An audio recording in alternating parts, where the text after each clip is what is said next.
Ciao amici, non sarà uno stupido banchiere a dirmi quello che devo o non devo fare. Sa Defensa e Ora 77 insieme in questo racconto scritto martedì 9 novembre 2021. Il racconto è intitolato 2033. Sono trascorsi pochi anni da un ritrovamento stupefacente avvenuto in terra di Sardegna.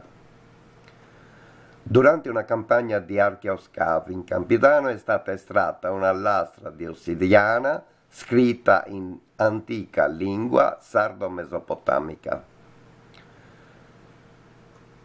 Antica ma attuale, visto che ancora le radici delle parole usate in tutto il mondo occidentale sono le stesse sillabe che venivano pronunciate 12.000 anni fa. Questa lastra racconta la storia dell'umanità. Racconta che i due poli più evoluti di una positiva globalizzazione erano situati uno a ridosso del fiume Eufrate, l'altro intorno al fiume Tirso. E racconta di nuraghi, di zikkurat, di piramidi, di strani spostamenti luminosi nel cielo e racconta di popoli blu. In quella lastra esistono riferimenti ad antiche civiltà come quelle greche, somale ed egizie, ma si evince che il sistema allora in atto aveva come centri di potere principali varie località a ridosso dei due fiumi, così lontani tra loro, ma culturalmente in sinergia e stretto contatto. Qualcuno teneva i contatti usando il pensiero e sfruttando le correnti magnetiche planetarie. Inoltre i due luoghi erano collegati tra loro attraverso portali energetici. Si scrive che i due popoli avevano evidentemente le stesse identiche radici. La Sardegna era intensamente popolata e giocoforza i suoi abitanti cercavano nuove terre da abitare, visto che altrove esistevano terre generalmente spopolate.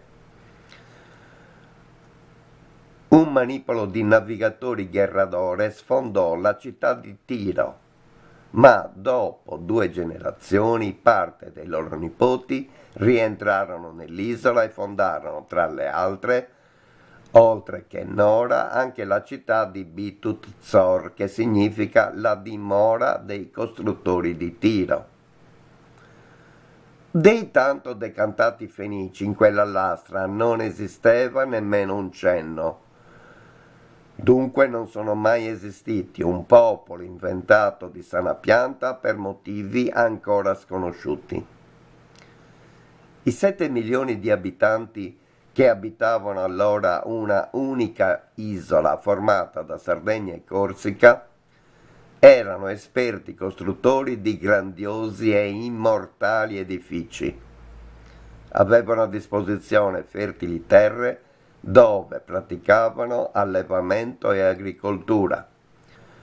Qualcuno lavorava in miniera, costruivano le armi più resistenti del periodo e inventarono il sistema politico migliore in assoluto, la democrazia meritocratica, vera, viva e partecipativa. Il popolo decideva nel momento in cui si riuniva intorno alle esedre al cospetto delle tombe dei giganti che, tra l'altro, dispensando alla gente energia organica, favoriva le giuste decisioni. Ma tutto questo doveva finire. Era troppo bello per durare. In una notte il mare spazzò via quella grande civiltà, lasciando solo pochi superstiti. ma questi avevano i geni giusti per poter ricominciare. Avevano a disposizione il santuario Sardegna che trasferiva energia.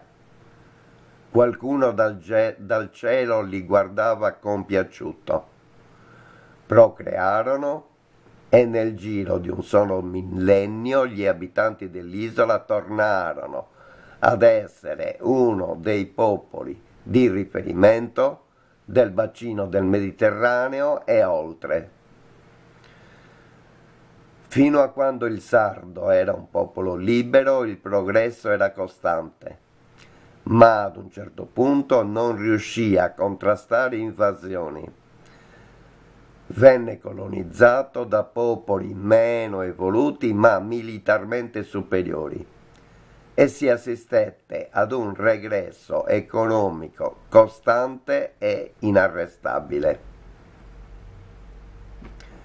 Una dozzina di anni fa tutto il pianeta subì un duro attacco da parte delle oligarchie.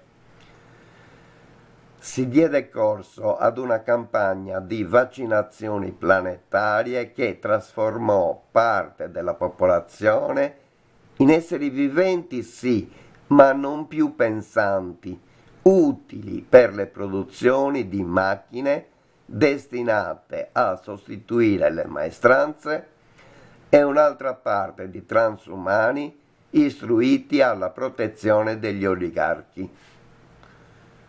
Una parte consistente di popolazione non superò l'impatto dei trattamenti sanitari e del nuovo stile di vita imposto e lasciò, adesso si può dire, questa valle di lacrime. Un'altra parte di popolazione si accontentava di vivere come automi attraverso redditi statali miserevoli e gratuiti, alla stessa stregua di mandrie non più utili al sistema. Vivi ma morti,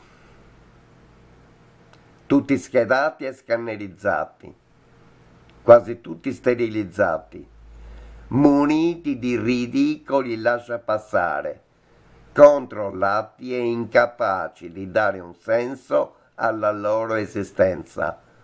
Una moltitudine di servi ai quali non si chiedono nemmeno servigi e destinati a scomparire nel giro di poche generazioni. Le città e le pianure erano praticamente spopolate, ma resistevano sulle montagne delle anime elette che a suo tempo, scherniti dalla massa obbediente, rifiutarono vaccini e sistema. La parte più cosciente e consapevole della società, seppure emarginata, riusciva a difendersi dagli attacchi del sistema e cresceva nel tempo anche di numero. Si stava preparando a dare il colpo di grazia a chi malignamente aveva tentato di sostituirsi a Dio.